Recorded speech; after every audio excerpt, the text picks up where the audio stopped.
NCP তারা আজকে এমন একটা দলের সঙ্গে জোট করেছে যে দলটি বাংলাদেশের স্বাধীনতাতে বিশ্বাস করে না। মাওলানা মতিউর রহমান নিজামী, আমি এই জন্য তার নাম স্মরণ করতে চাই যে তার সঙ্গে থেকে আমি কিন্তু অনেক কাজ শিখেছি এবং একজন অত্যন্ত উঁচু দরের মানুষ ছিলেন। আপনারা নিশ্চয়ই এটা এরই মধ্যে দেখেছেন যে বিএনপি মহাসচিব মির্জা ফখরুল ইসলাম আলমগীর সংসদে একটা দীর্ঘ বক্তব্য রেখেছেন।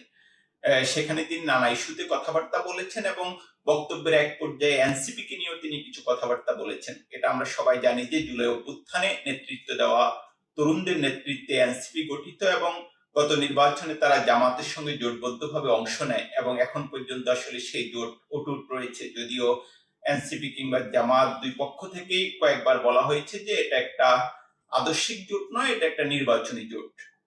তো সেই জোট নিয়ে বিশেষ করে জামাতের সঙ্গে এনসিপির জোট করা নিয়ে মির্জা ফখরুল ইসলাম আলমগীর প্রশ্ন তুলেছেন এবং তিনি যেটা বলেছেন যে কলঙ্ক আছে, স্টিগমা আছে, এমন কোন রাজনৈতিক দলের সঙ্গে আসলে এনসিপির যাওয়া ঠিক হয় নাই এবং এনসিপির নেতাদের যে একটা ভবিষ্যৎ রয়েছে সে ব্যাপারেও তিনি কিছু কথাবার্তা বলেছেন। দেশের একজন প্রবীণ রাজনীতিবিদ হিসেবে মির্জা ফখরুল ইসলাম আলমগীর আসলে এটা বলতেই পারেন। কিন্তু এই বক্তব্য দেওয়ার আগে মনে হয় তার অতীত অনেক কিছু কি তিনি ভুলে গেছেন কিনা সেটা একটা বড় প্রশ্ন।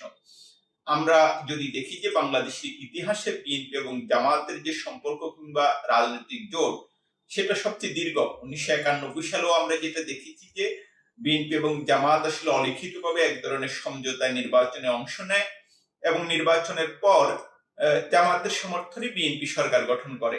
2001 সালেও তারা জোটবদ্ধভাবে নির্বাচন করে এবং এর আগে যে জোট গঠন হয়েছিল সেটা প্রায় 15-16 বছর 18 সাল পর্যন্ত আমি যেটা দেখি যে সর্বোচ্চ পর্যায়ে কাজ করেছে এবং তারা একসঙ্গে সরকার গঠনও করেছে এবং জামাতের যে আমির মাওলানা মতিউর রহমান নিজামী যে মন্ত্রণালয়ের মন্ত্রী ছিলেন সে একই মন্ত্রণালয়ের প্রতিমন্ত্রী ছিলেন মির্জা ফখরুল ইসলাম আলমগীর এবং একই বক্তব্যে তিনি জামাতের প্রাক্তন আমিরেরও প্রশংসা করেছেন।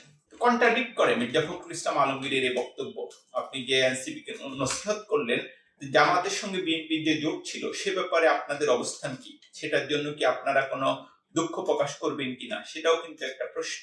আপনি যেমন জামাতকেও বলেছেন যে 71-এর ভূমিকার জন্য তাদের ক্ষমা চাওয়া উচিত বা এরকম একটা কথা বলেছেন এবং এই মত অনেক মানুষেরই আছে এবং একজন মুক্তিযোদ্ধা হিসেবে আপনি এই মত দিতেই পারেন।